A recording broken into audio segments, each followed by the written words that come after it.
ಒಂದೇ ಒಂದು ಪ್ರಾಬ್ಲಮ್ ಏನಂತಂದರೆ, ಏನೋ ದೊಡ್ಡ ಪ್ರಾಬ್ಲಮ್ ಅಂತ ನಾನು ಹೇಳ್ತಲ್ಲ, ನನ್ನ ಹೆಲ್ತ್ ಇಶ್ಯೂ ಅಷ್ಟೇ, ಇನ್ನೇನೂ ಇಲ್ಲ.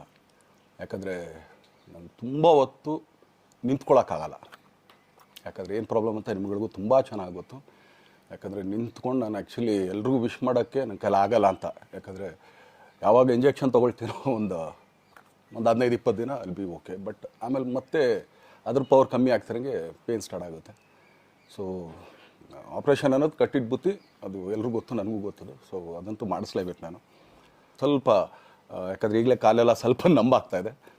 ಸೊ ಸ್ವಲ್ಪ ನಮ್ಮ ಡಾಕ್ಟ್ರ್ ಹತ್ರ ಎಲ್ಲ ನಾನು ಕನ್ಸರ್ನ್ ಮಾಡಿ ಏನು ಮಾಡ್ಬೋದು ಅದಕ್ಕಿನ್ನು ನೆಕ್ಸ್ಟ್ ಅಂತೇಳಿ. ಯಾಕಂದರೆ ಸ್ಪೈನಲ್ ಕಾರ್ಡ್ ಪ್ರಾಬ್ಲಮ್ ನಿಮಗೂ ತುಂಬ ಚೆನ್ನಾಗಿ ಗೊತ್ತು. ಸೊ ಇದೊಂದು. ಆಮೇಲೆ ದಯಮಾಡಿ ಯಾವ ಹೂವಾಪೋಗಳಿಗೂ ನನ್ನ ಸೆಲೆಬ್ರಿಟಿಗಳು ಕಿವಿಗೆ ಹಾಕ್ಕೊಬಿಟ್ರು. ಈಗ ಮೊನ್ನೆದು ಒಂದು ಇದಿತ್ತು, ಏನೋ ಯಾರೋ ನಿರ್ಮಾಪಕರು ಕೊಟ್ಬಿಟ್ರು, ಹಂಗೆ ಹಿಂಗೆ ಅದು ಇದು ಎಲ್ಲ. ಹೌದು, 101%. ಯಾಕಂದರೆ ಸೂರಪ್ಪ ಬೊಬ್ಬ ಅವ್ರಿಗೆ ಆ್ಯಕ್ಚುಲಿ ವಾಪಸ್ ಕೊಟ್ಟಿದ್ದೆ. ಏನಕ್ಕೆ ಅಂತಂದರೆ, ಸೂರಪ್ಪ ಬೊಬ್ಬ ಅವ್ರು ಆ್ಯಕ್ಚುಲಿ ನಾನು ಹತ್ರ ಸಿನಿಮಾ ಮಾಡೋಕ್ಕೆ ಬಂದಾಗ ಅವ್ರದ್ದು ತುಂಬ ಕಮಿಟ್ಮೆಂಟ್ಸ್ ಏನೋ ಇತ್ತು ಪಾಪ. ಸೊ ಸಿನಿಮಾ ಆದರೆ ನನ್ನ ಕಮಿಟ್ಮೆಂಟ್ಸ್ ಎಲ್ಲ ಇದಾಗುತ್ತೆ ಅಂತ. ಯಾಕಂದರೆ ಇಂಡಸ್ಟ್ರಿಲಿ ನನಗೆ ಗೊತ್ತಿರೋರೊಬ್ಬರು ತುಂಬ ಪರಿಚಯ ಇರೋರು, ಅವ್ರನ್ನ ಕರ್ಕೊಂಬಂದು ಹಿಂಗಿದೆ ದರ್ಶನ ಮಾಡೋಣ, ಸರಿ ಅಣ್ಣ ಮಾಡ್ಕೊಡ್ತೀನಿ ಅಂತ. ಬಟ್ ಈಗ ಆ್ಯಕ್ಚುಲಿ ಈಗ ನಡೆದಿದ್ದು ನಿಮಗೂ ಗೊತ್ತು. ಯಾಕಂದರೆ ಟೈಮೆಲ್ಲ ವೇಸ್ಟ್ ಆಗೋಯ್ತು. ಈ ಟೈಮಲ್ಲಿ ಮತ್ತೆ ಅವ್ರ ದುಡ್ಡನ್ನ ಇಟ್ಕೊಂಡಿದ್ರೆ ಪಾಪ ಅವ್ರಿಗೆ ಇನ್ನೂ ಕಮಿಟ್ಮೆಂಟ್ ಜಾಸ್ತಿ ಆಗುತ್ತೆ. ಸೊ ಅದಕ್ಕೋಸ್ಕರ ಸರ್ ನಿಮ್ಮ ಕಮಿಟ್ಮೆಂಟ್ ತೀರಿಸ್ಕೊಳ್ಳಿ. ಸೊ ಮುಂದಕ್ಕೆ ಒಂದು ಒಳ್ಳೆ ಸಬ್ಜೆಕ್ಟ್ ಸಿಗ್ದಾಗ ಖಂಡಿತ ಮಾಡೋಣ ಅಂತ ಅಷ್ಟೇ. ಆಮೇಲೆ ನಾನು ಪ್ರೇಮ್ ಖಂಡಿತ ಸಿನಿಮಾ ಮಾಡೇ ಮಾಡ್ತೀವಿ. ಯಾಕಂದರೆ ಅದು ನಮ್ಮ ಗುರುಗಳು, ಹಾಗೆಯೇ ನನ್ನ ಪ್ರೀತಿಯ ಸ್ನೇಹಿತೆ, ಅದು ರಕ್ಷಿತನ ಆಸೆ. ಅದು ನನ್ನಂಥವ್ರ ಮೇಲೆ ಇರೋದಕ್ಕೆ ನಾನು ಯಾವತ್ತೂ ಚಿರಋಣಿಯಾಗಿರ್ತೀನಿ. ಯಾಕಂದರೆ ನಿಮ್ಗೆ ಯಾವುದೇ ಕಾರಣಕ್ಕೂ ಏನಂತಾರೆ, ಅದನ್ನು ತೀರ್ಸೋಕ್ಕೆ ನನ್ನ ಕೈಲಾಗಲ್ಲ.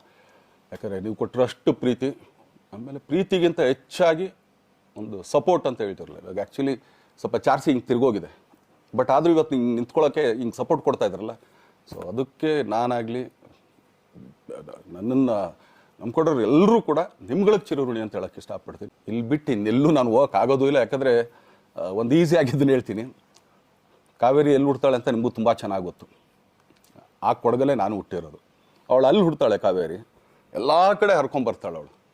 ನನ್ನ ಸೀಮಿತ ಇರೋದು ಬರೀ ಮೇಕೆದಾಟು ಅಷ್ಟೇ.